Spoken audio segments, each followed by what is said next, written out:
Welcome to Chris Horner's Motorcycle Essentials, guys. I'm back. I got the 250 XCW 2021 right here in front of me. Now, if you guys have seen the earlier reviews on this, you saw how much problems I had trying to get this thing to run properly.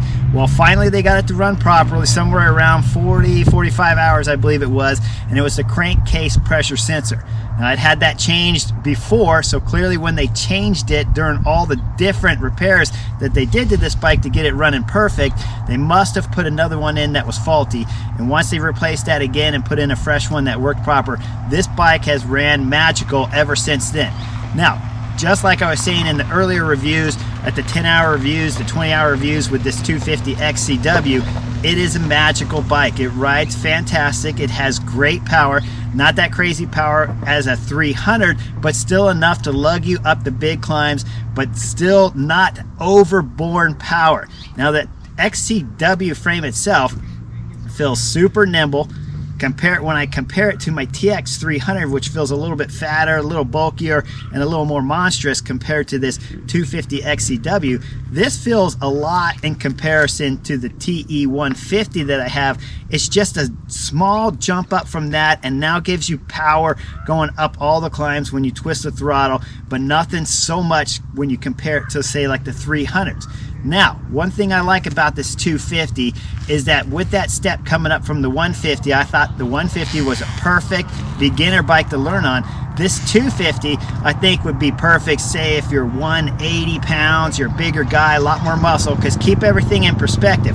I'm 150 pounds, I don't carry a lot of muscle on me, so when I'm talking about this 250, it fits really good for that size. And I think the 150 TE was a great beginner bike, but this is the next level. And then maybe if you're starting at 180, you got a lot more muscle, this 250 might be a great beginner bike for you. Now, I'm at 99.9 hours, just getting ready to flip over to 100 miles. So you see it flip today on the ride. Super bike, love it all the way possible. And ever since the crankcase pressure sensor was replaced, this bike has ran flawless. Not a single spark plug has needed to be replaced, and all in all, the bike has been absolutely a joy to own and a joy to ride. So I'd recommend it, and highly recommend it, to anyone that's doing a lot of the technical slow stuff that you see out here at Climb Butte, where there's a lot of rocks, you're really crawling.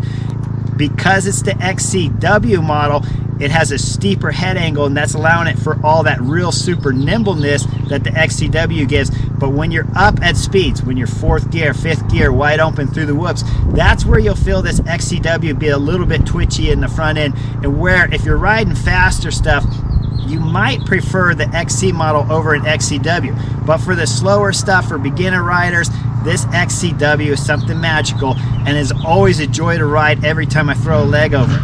Now, we'll get out there and I'll do some video for you guys so you can see what the bike's capable of doing and just how advanced this bike is compared to, say, like a TE 150, with the way the engine still has tons of torque, tons of power, and still gets up and goes whenever you twist the throttle, but not quite that 300 explosiveness that we see on those bigger bikes that all the pro riders use when they're doing that hard enduro stuff. So again, great bike, certainly a great step up from the 150. And in my mind, the reason why they got rid of the 200 model, honestly, I don't think they need it. This 250 is a great step from the 150 model to still give you that great power and that great pickup even on the climbs. So when KTM got rid of that 200, I used to cry and shed a tear all the time back there, as like I'm sure most of you guys did.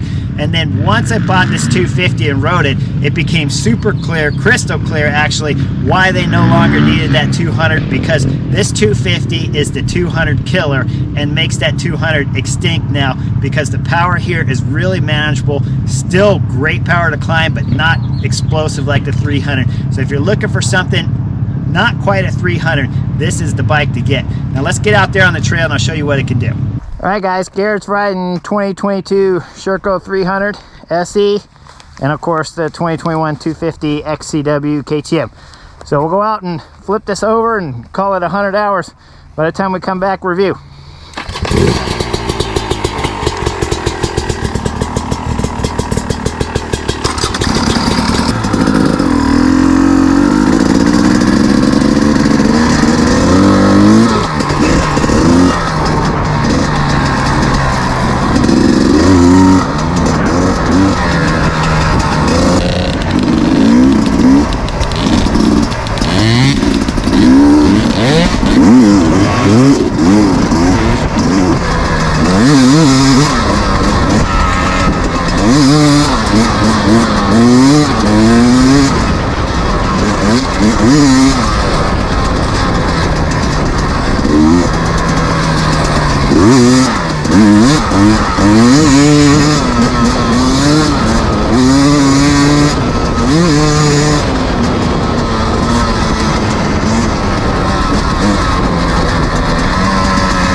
There it is, it's official. 100 hours.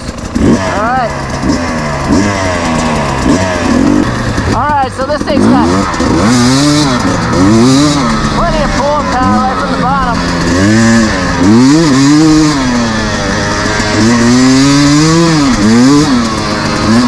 And absolutely nimble through all these turns. But especially perfect for the really slow stuff. Is where I really love the XCW. And you hear the bike right now, I'm in third gear and stuff like that.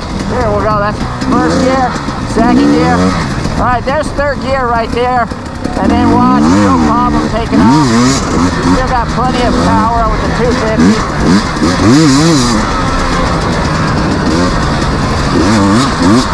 But this bike is just a joy to ride. I mean, it's fantastic. And a lot of times, this was one of the later bikes I bought because so many people talked about how they didn't like the Explorer 4.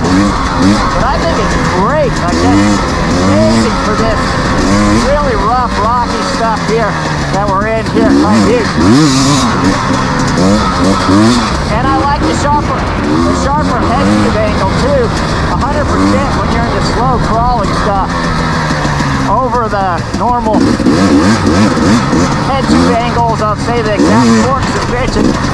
So it's really quite flush and all this stuff. And of course, I'd highly recommend doing the upgrade on the suspensions and all that stuff, running the crest stuff. They did a great job. I think the crest stuff, the upgrade, when you're talking about if you're riding their exact suspension stuff instead of the Explorer, then I think there's bigger gains when you're riding the Cresta stuff with exact versus the gains you get with the Explorer. I can still feel them, I still like it, still highly recommend upgrading the suspension. But if you have an exact suspension, that's when you really feel the difference in suspension upgrades going to the craft. But I still just in love with how this bike rides with the upgrade and suspension and all the other small little things that I have on this bike. Like I run the fast wave foot pegs with the savers, the ankle savers on the back. And so every time when I'm dropping off ledges, I'll show you that. That's the extra foot peg saver there. Now I'm in like third gear right now. Let's see, 1, 2. There's second gear. And of course, on the XCW, we have the granny gear first gear. So second is kind of what most people are used to with their first gear on bikes that don't have the super low first gear that XCW has. And you see how it still pops off those rocks there. Not quite like a 300 will do, but still really good power and just so fun. Playfulness and fun on this bike.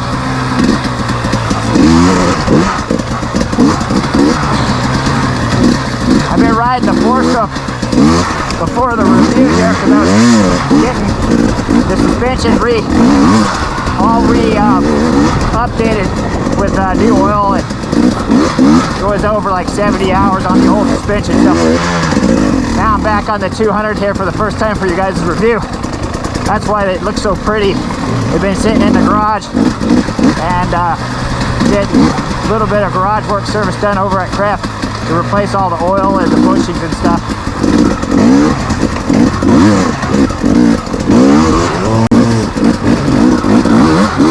You can hear how, like, even at these low speeds, the bike can just accelerate so nice still.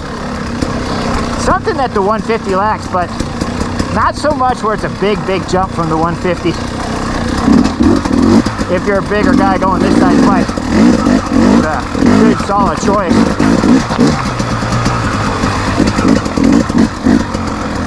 And we'll see. I think my boy's got probably about 20 hours on this bike.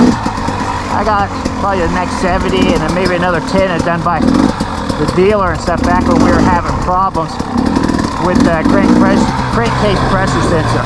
Since that's been fixed though, this bike has ran flawless the whole time. And you can hear it here how it just doesn't bog down at all. It just runs clean, super crisp. Even when I'm riding in these rocks like this all day long, this bike still manages to run super crisp.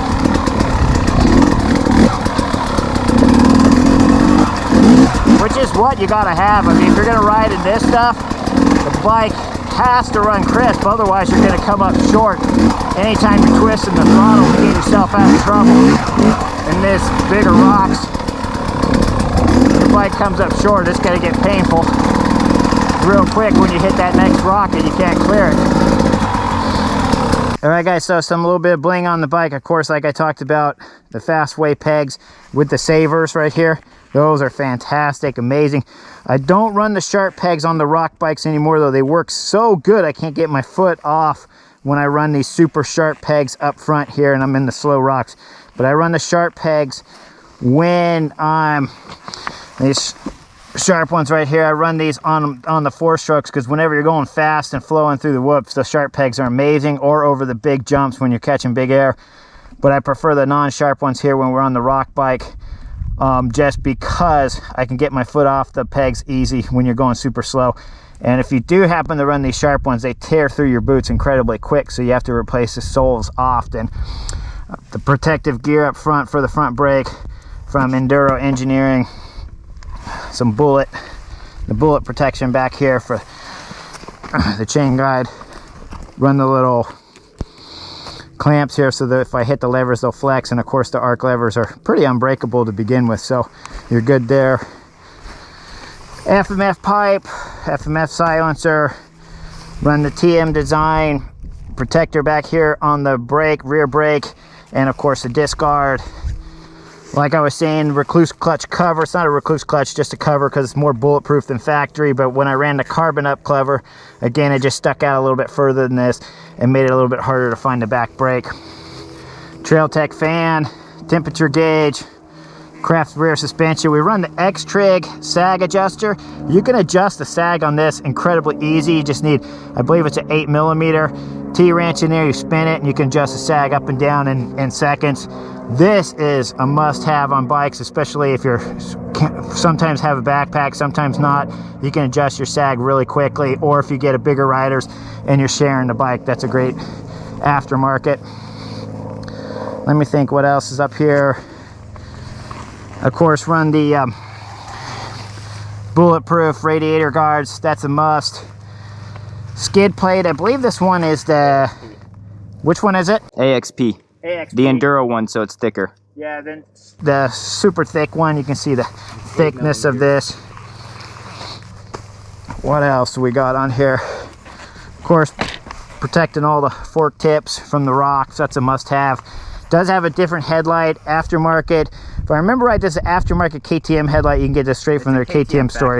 Yeah, KTM factory aftermarket. We did run the wraparound bars from Fastway, but we just kind of outgrown those. But of course, you guys may have seen where I clipped my pinky on the tree and had to have a little bit of surgery done to that. So maybe we should have left those on. That's personal preference though. Run the tugger straps on the rear and on the front. Don't use them too often, but when you get on those real hillside cliffs and the bike's stuck below you, it's a whole lot easier to grab here. When you're reaching down, you only have to grab to the seat instead of reaching over here or here to grab the back end. So straps are kind of nice, big plus. Other than that, all the engine stuff is, of course, stock. I haven't done anything to the engine. Mainly upgrade the suspension and protective gear on the bike, pegs, headlight, and arc levers. Those are the must. Am I forgetting anything else? That's it. I think so. Let's ride.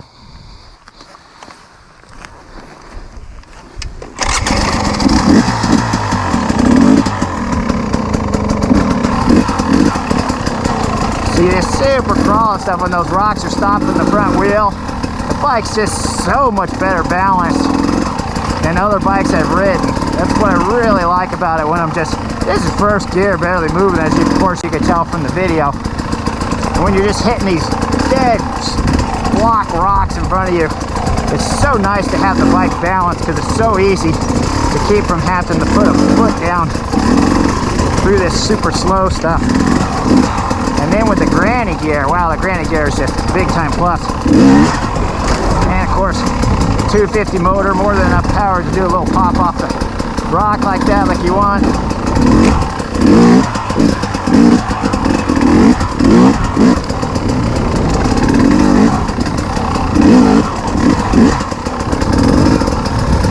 So yeah, this is why I'm in love with this XCW model. When I saw other reviews on the XCW, so many people will knock about that Explorer fork and of course about this first granny gear, but the granny gear is amazing for this slow stuff. And the Explorer fork, I'm a big time fan of that, so I wouldn't want to change anything on this bike. Geometry's great, fork functions fantastic, especially with the upgrade craft stuff. But even the old, even the factory Explorer fork works very nice, so no complaints either way. But of course, if you go with the upgrade, it's going to function that much better and super easy to dial it in, right? That's the big thing. The craft suspension gives you a chart to go with your riding, so you don't have to guess really where to put the suspension setting. Play with it a couple times, but their settings are so accurate that for the most part I'm going straight off their settings. If they say, okay, you do some slow, super slow rocky stuff, run this setting. If you do fast flowing stuff, run this setting. And of course, if you're gonna go out on the track, they got a track setting. So, and because of the revalve control on the Craft, they give you a ton of flexibility to have the fork work really good in a lot of conditions. And then you just tell them what your primary condition will be, and they'll set that one up as your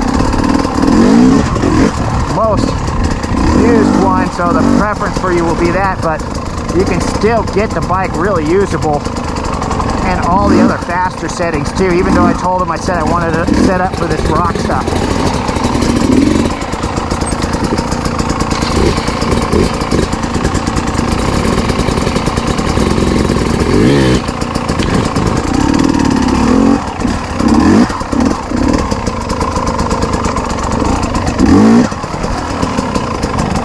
I could stop the bike so slow, still stay on the pegs.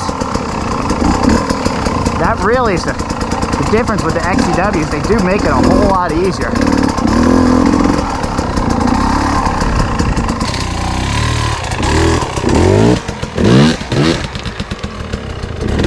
There you go. Clean as you like.